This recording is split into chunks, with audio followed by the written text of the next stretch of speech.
इतना ऑर्डर हो गया, होते के साथ वो 1,000 का नोट कुछ भी नहीं बचा। अगले दिन आप देखो नदी में बह रहा है, कचरे में जल रहा है, यहाँ जल रहा है, वहाँ फेंके जा रहे हैं, घबरा रहा है आदमी, क्या करूँ कैसे करूँ, सब कुछ खत्म हो गया। ये धन बिजली के समान है, आया हुआ है, उपयोग कर लो। उत्तम त्याग कयो जग सारा, औषध शास्त्र अभय आहारा, निहिचे राग द्वेष निर्वारे, ज्ञाता दोनों दान संभारे। हम दान करते हैं तो हमारे राग द्वेष का परिहार होता है। दोनों संहारे कूप जल सम दरब घर में परिणया। वही आ गया कि कूप में पानी आया, किसी ने कहा कि पानी बाड़े नाव में, जब आप जा रहे हैं नौकायन कर रहे हैं, नदी पर आप जा रहे हैं, नाव में बैठे हुए हैं और नाव में चलते चलते पानी का इनकम शुरू हो गया, पानी आने लग गया, छेद हो गया, पानी आ रहा है, हम बोले आने दो पर बाहर मत जाने दो। क्या होगा? यदि नाव में पानी आता रहा और बाहर जाएगा नहीं तो वो नाव क्या होगी? डूब जाएगी। इसलिए पानी बाड़े नाव में और घर में बाड़े दाम। घर में पैसा बढ़ जाता है और यदि नाव में पानी बढ़ जाता है, घर में पैसा बढ़ेगा तो घर डूब जाएगा, और नाव में पैसा पानी बढ़ेगा तो नाव डूब जाएगी। घर में ज़्यादा पैसा बढ़ेगा तो घर डूब जाएगा, मतलब वो पैसा या तो चोरी या डकैती इसमें आपको लगा देगा। कभी चोरी पड़ रही, कभी डकैती हो रही, या इनकम टैक्स सेल टैक्स वाले आ गए, या हमारे बच्चे ही पैसा देख करके मदमस्त हो गए, अहंकार उन्हें आ गया और वो पैसा शराब शराब को में लगा पूरे घर को डुबा देते हैं। पानी बाड़े नाव में, घर में बाड़े दाम, दोनों हाथ उलीचिए, दोनों हाथों से उसको निकाल निकाल के बाहर करते रहो। यह सज्जन का काम। ध्यान रखना, घर में पैसा बढ़ेगा तो घर में हालात बिगड़ेंगे, और संस्थाओं के अंदर पैसा बढ़ेगा तो संस्थाओं का सर्वनाश होगा। संस्थाएं टूटेंगी और फूटेंगी, संस्थाओं के अंदर झगड़े शुरू हो जाएंगे। इसलिए कभी संस्थाओं में पैसा बैलेंस में नहीं होना चाहिए। जितना पैसा आता है उससे ज़्यादा हमारी योजनाएं प्लान बन करके उसे अच्छे काम में आप लगाते रहिए, अच्छे काम में लगाते रहिए, तो कोई झगड़े नहीं होंगे। और जहाँ पैसा दिखा वहाँ झगड़ा शुरू हो जाता है। आज का त्याग, आज का दान कह रहा है कि हम अपनी श्रद्धा और भक्ति के साथ में दान करें। पहले अपने अंदर की कषायों का त्याग करें, विकारों का त्याग करें, बुराइयों का त्याग करें, अपनी रचना पर नियंत्रण करें, और तुम्हारे पास जो आया हुआ है उस आए हुए को लगाए जाओ। निज हाथ दीजिए साथ लीजिए। यदि आपको अपनी संपदा की एफडी करनी है, अपनी संपदा को अतुल्य रखना है, अक्षुण्ण रखना है, बढ़ाकर रखना है, तो तिजोरी में रख करके ताले बंद करके संपदा नहीं बढ़ेगी। संपदा यदि बढ़ेगी, उसका विकास यदि करना है, तो संपदा को अच्छे काम में, मंदिर के निर्माण में, तीर्थ के निर्माण में, जन कल्याण में आप लगाते रहें। यही उस संपदा का सर्वश्रेष्ठ उपयोग है। वरना निज हाथ दीजिए साथ लीजिए, खाया खोया बह गया। खाया और खोया, बह गया। जिन्होंने लगाया है उनने ही बहुत कुछ पाया है। हमारे तीर्थंकर भगवान, उसमें आदिनाथ, शांतिनाथ आदि तीर्थंकर हैं। यदि वे आज तीर्थंकर बने तो हमारे शास्त्र कहते हैं कि आज का उत्तम त्याग, उस त्याग ने, आहार दान ने ही उन्हें तीर्थंकर जैसे महान पद को दिलाया है। इस त्याग के ऊपर एक कविता ही मैंने बनाई है, और त्याग की बात करते करते आपसे इतना कहना चाहता हूँ, आज उत्तम त्याग का दिन है, तो सबसे पहले हम मान का, मायाचारी का त्याग करें। इसका मतलब क्या? कि जब भी कार्यक्रम होते हैं, प्रतिष्ठा होती है, पंच कल्याणक होते हैं, विधान होते हैं, मंदिर में आयोजन होते हैं, वहाँ पर बोलियाँ चलती हैं, और बोलियों में हम अपने मान को बढ़ाने के लिए, मान, झूठा मान दिखलाने के लिए यदि हम झूठी बोली लेते हैं, बोली ली, बहुत बड़ा चढ़ा करके ली, सम्मान हो गया, हमने अपना काम कर लिया, बाद में हम भूल गए। आप नहीं बोलोगे तो कुछ नहीं होगा, लेकिन बोला और बोल करके दिया, आपने नहीं दिया, तो इससे महान पाप का बंध होता है। फिर दे रहे हैं परंतु बहुत बड़ी बोली है और 10-15 साल के अंदर हम दे रहे हैं। लाख की बोली ली और 1 साल में 1,000 आपका निकल करके आ रहा है, ऐसे दान से कोई मतलब नहीं है। त्याग कहता है, दान कहता है कि जिस दिन आपने संकल्प किया उस दिन ही आपको अपनी अंटी के अंदर व्यवस्था यदि है तो बोलो, वरना मत बोलो। मेरे पास मेरा मकान बिक जाएगा, मेरी दुकान बिक जाएगी, फिर मेरे पास में आएगा, फिर मैं दूंगा, भरोसे पर कभी दान मत करो। तुम्हारे पास में है, शक्ति है, सामर्थ्य है, तो अपना दान का संकल्प करो और जिस दिन संकल्प किया उस दिन दे करके फ्री हो जाओ। यदि हम दान का संकल्प करते हैं और दान यदि नहीं करते हैं, जैसे हमने इंद्र बने और इंद्र बनकर मुकुट लगाया, धूमधाम से विधान किया, उसके बाद हम भूल गए, तो जिस दिन से आपने विधान शुरू किया, आपने पूरा कर लिया, वो विधान का पुण्य तो साइड में रह जाता है, लेकिन हमने जो नहीं दिया उसका पाप हमारे माथे चढ़ने लगता है, बोझ चढ़ने लगता है। और फिर व्यापार में परेशानी आती है, घर में बीमारियाँ आती हैं, एक्सीडेंट होते हैं, दुर्घटनाएं आती हैं, ये सारी समस्याएं इन कारणों से आती हैं। समझ में आ रहा है आपको? आपको लोरी नहीं सुना रहा हूँ, आपको चेता रहा हूँ, आपको जगा रहा हूँ कि यदि आपको आज ये दान ही जैन समाज को पूरे देश में महान बना रहा है। संसार में बहुत सारी जातियां हैं, संस्कृतियां हैं, समाज है, सब है, उनमें बहुत सारे बड़े अरबपति भी हैं, खरबपति हैं, लखपति हैं, करोड़पति हैं। मैं कई बार कहता हूँ, ठेले चलाने वाले भी उन्हें मिल जाएंगे, नौकरी करने वाले मिल जाएंगे, कहीं कोई भीख मांगता मिल जाएगा। परंतु ये मेरा नहीं, सरकार का सरकारी सर्वे है, और ये मात्र भारत का नहीं है, पूरा ये अंतर्राष्ट्रीय स्तर का सर्वे है कि सारी समाज में, सारी जातियों में, सब में एकमात्र जैन समाज ऐसा समाज है जिसमें लखपति हैं, अरबपति हैं, करोड़पति हैं। कहीं कोई नौकरी करने वाला है, कहीं कोई ठेला चलाने वाला है, परंतु जैन समाज का एक बच्चा कभी हाथ फैला करके भीख मांगने वाला आज तक नहीं मिलेगा। मुट्ठी भर समाज है, परंतु कम से कम 27%, 70% टैक्स समाज सरकार को देता है। और यदि ये ताकत आपको मिली है तो एकमात्र दान के कारण मिली है। हमारी ये नियमावली है कि दिगंबर जैन मुनियों को त्याग करना है, तप करना है, साधना करनी है, और उनकी साधना में जहाँ आपको लगता है वहाँ पर अपनी ओर से द्रव्य आप लगाते हैं, तो साधु त्याग करके अपना उत्थान करते हैं और उनकी साधना में आप दान करके अपना उत्थान करते, ये आपके लिए रास्ता है। तो अपने जीवन में त्याग और दान को अपनाइए। आज कांजी बारस है, ये बारस की कथा एक इसमें आई हुई है कि एक राजकुमारी जिसका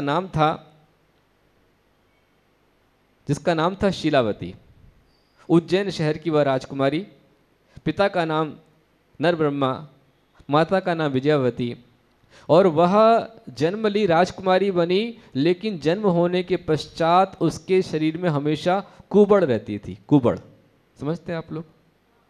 मतलब झुक कर के चलना, पीठ में जो है वो कुबड़ निकल जाती है, वो उसके थी। रूप सुंदर था लेकिन कुबड़ थी, बहुत रोती थी। एक दिन रो रही थी तो माता पिता ने उठाया, मुनिराज के पास में लेकर गए और पूछा कि भगवान, इसने ऐसा कौन सा पाप किया जिसके कारण से इससे यह कुबड़ निकली है। मुनिराज ने बताया कि एक समय यह ब्राह्मण कन्या थी और उस गांव की सर्वांग सुंदरी थी, बहुत सुंदर थी। अपनी सखियों के साथ उद्यान में क्रीड़ा के लिए जा रही थी और वहाँ एक जगह पर साधना करते हुए दिगंबर जैन मुनि बैठे थे। दिगंबर जैन मुनि को देख करके उसने अपने रूप के अहंकार में उन्हें अपशब्द कहे कि यह नंगा है, ये पशु है, पशुओं से बदतर है, इसमें बुद्धि नहीं है, विवेक नहीं है। यह उपवास का ढोंग करता है, तप का ढोंग करता है और हमको छलता है और अपने अंगों का प्रदर्शन करता है। इस प्रकार के जितने जितने अपशब्द कहना चाहिए थे वो सब दिगंबर साधु के लिए कहे और इतने में संतोष नहीं हुआ। उनके ऊपर थूका, कचरा डाल दिया। ऐसे ऐसे पाप उसने किए जिस पाप के कारण से नरक में गई, और नरक से निकलने के बाद फिर गधी हुई, फिर शुक्री हुई, फिर हथनी हुई, फिर बिल्ली हुई, फिर नागनी हुई, चांडाल कन्या बनी। ऐसे अनेक अनेक पर्याय में दुख उठाने के बाद में अब तुम्हारे घर में राजकुमारी के रूप में आई है, इसलिए कुंवर निकली है। तो उसने, राजा ने पूछा कि भगवान इसका प्रायश्चित क्या है? तो मुनिराज ने बताया कि प्रायश्चित यही है कि दिगंबर साधु के प्रति जो अपराध इसने किया था उसकी मन से क्षमा याचना करे, और भादो शुक्ला 12 को वह कांजी 12 व्रत करे। इस व्रत में उपवास करना श्रेष्ठ है। नहीं कर पावे तो कांजी मतलब चावल का मांड लेकर के वह अपने व्रत की साधना करे और चतुर्मुखी जिन बिंब की आराधना करे, उनका मंत्र जाप करे, चौमुखी प्रतिमा की स्थापना करावे, 12 साल का व्रत करे और व्रत करने के पश्चात उसका उद्यापन करे, 4 प्रतिमाओं की स्थापना आदि करावे। इस प्रकार का ये व्रत कांजी 12 का होता है। त्यागियों का सम्मान करने से जीवन में गौरव मिलता है और त्यागी का अपमान करने से हमेशा महान महान दुख और संकट आते हैं। इसलिए उत्तम त्याग धर्म कह रहा है कि आप जितना बने उतना त्याग करें। त्याग नहीं कर पाए तो कम से कम त्यागी का सम्मान करें, भक्ति करें, कभी त्यागी का अपमान ना करें, त्यागियों का अनादर ना करें, त्यागियों का तिरस्कार ना करें। त्यागी के विरोध में हमारी कोई कलम नहीं चलनी चाहिए। ऐसा बहुत सारा विषय है जो त्यागोदान पर कह सकता हूँ, लेकिन समय की अपनी सीमाएं हैं, इसलिए मैं यहीं विराम लूँगा। और एक कविता त्याग के ऊपर वो आपके लिए दे रहा हूँ, सुनिए ध्यान से। ज्ञान का प्रतिफल है त्याग। त्याग क्या है? ज्ञान का भूषण है त्याग और धर्म का आरंभ है त्याग। ज्ञान का भूषण है त्याग, तप का आभूषण है त्याग, धर्म का आरंभ है त्याग, धर्म का आरंभ है त्याग, और जीवन को उन्नत बनाता है त्याग, जीवन को उन्नत बनाता है त्याग। ध्यान से सुनिएगा। वृक्ष सदा करते हैं फलों का त्याग। ये सारा संसार त्याग में है ना। वृक्ष सदा करते हैं फलों का त्याग और गायें अपने दूध का करती हैं त्याग। वृक्ष सदा करते हैं फलों का त्याग, गायें अपने दूध का करती है त्याग, नदियाँ अपने पानी का करती हैं त्याग। नदियाँ अपने पानी का करती हैं त्याग और जीवन को उन्नत बनाता है त्याग, जीवन को उन्नत बनाता है त्याग। त्याग क्या करता है देखिए आप। नदियों को निर्मल बनाता है त्याग, नदियों को निर्मल बनाता है त्याग। कुओं को जीवंत बनाता है त्याग, कुओं को जीवंत बनाता है त्याग। वृक्षों को हरा भरा बनाता है त्याग, वृक्षों को हरा भरा बनाता है त्याग, और जीवन को उन्नत बनाता है त्याग, जीवन को उन्नत बनाता है त्याग। आपके साथ चल रहा हूं। सुबह उठकर होता है नींद का त्याग, सुबह उठकर होता है नींद का त्याग। बिस्तर व मलों का होता है त्याग, बिस्तर व मलों का होता है त्याग। हर एक कदम को बढ़ाता है त्याग, हर एक कदम को बढ़ाता है त्याग, और जीवन में उन्नत बनाता है त्याग, जीवन को उन्नत बनाता है त्याग। त्याग क्या है? छोटे से बड़ा बनाता है त्याग, छोटे से बड़ा बनाता है त्याग। भाग्य का उत्थान कराता है त्याग, भाग्य का उत्थान कराता है त्याग। जीवन को प्रसिद्ध बनाता है त्याग, जीवन में प्रसिद्धि दिलाता है त्याग, और जीवन को उन्नत बनाता है त्याग, जीवन को उन्नत बनाता है त्याग। त्याग की और कुछ लाइन है। मनुष्य को तरक्की दिलाता है त्याग। यदि आप त्याग करेंगे बहुत तरक्की होगी। जिस काम में आप लगे हैं वहाँ पर आप मेहनत करेंगे, परिश्रम करेंगे तो आपको तरक्की मिलेगी। उसके ऊपर लिखा है कि मनुष्य को तरक्की दिलाता है त्याग और देश का विकास कराता है त्याग। मनुष्य को तरक्की दिलाता है त्याग, देश का विकास कराता है त्याग, धरती को सुंदर बनाता है त्याग।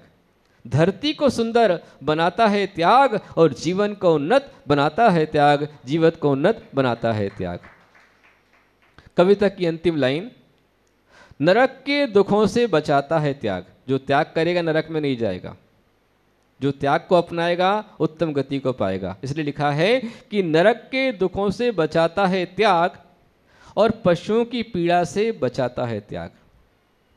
नरक के दुखों से बचाता है त्याग, पशुओं की पीड़ा से बचाता है त्याग, इंसान को भगवान बनाता है त्याग, इंसान को भगवान बनाता है त्याग, और जीवन को उन्नत बनाता है त्याग, जीवन को उन्नत बनाता है त्याग।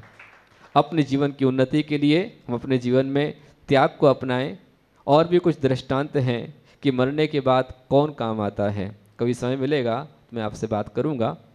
ये दान हमारे लिए कहाँ पहुंचा देता है। ये दिया हुआ दान हमारे लिए चिंतामणि बन जाता है। इसलिए हमारे कई बार स्वामी भैया बोलते हैं कि सच्ची श्रद्धा भक्ति लेकर तू जो दान करेगा, सच्ची श्रद्धा भक्ति लेकर तू जो दान करेगा, तेरा खजाना ऊपर वाला रातों रात भरेगा, तेरा खजाना ऊपर वाला रातों रात भरेगा। लेकिन हमारा जो दृष्टांत वो कहता है कि रातों रात नहीं, तेरा खजाना ऊपर वाला क्षण भर में ही भरेगा, तुरंत पल भर के अंदर खजाना भर जाता है। ऐसा महान दान का फल होता है। लेकिन फिर आपसे कह रहा हूँ, दान में प्रदर्शन नहीं, दान में मायाचारी नहीं, दान में दिखावा नहीं, दान सच्चे मन से होना चाहिए, दान आत्म कल्याण के लिए होना चाहिए, दान जीवन के उत्थान के लिए होना चाहिए। इसलिए जैसे ही दान का संकल्प किया, मेरा आप सबसे आह्वान है कि नवरात्रि के गणधर वाले विधान में आप जो भी सौदर मित्र बने हैं, कुबेर बने हैं, चक्रवर्ती बने, यज्ञ नायक बने, अष्ट कुमारी का पंच कुमार बने, जो भी आप बने हैं, मुकुट उतारने के पहले पहले तुम्हारा दान जमा हो जाए तो आप सच्चे दानी हो, और उसका बहुत अच्छा फल आपको मिलेगा। और उसमें भी ये जो मंत्र विधान है सामान्य विधान नहीं है, ये रिद्धि मंत्रों का विधान है। 64 रिद्धियों की आराधना इसमें है, गणधर वलय की आराधना इसमें है, तीर्थंकरों की आराधना इसमें है। इसका तुरंत फल पाना है, तुरंत दान कीजिए। और आपको परेशानियां को सामना करना है, मत दीजिए, भूल जाइए आप, फिर आप देखिए परिणाम क्या होता है इसका। अपने जीवन के उत्थान के लिए जब भी आप दान करें, सच्चे मन से करें और अपना उत्थान करें। इसी मंगल कामना के साथ बोलो उत्तम त्याग धर्म की, उत्तम दान धर्म की, 10 लक्षण महापर्व की।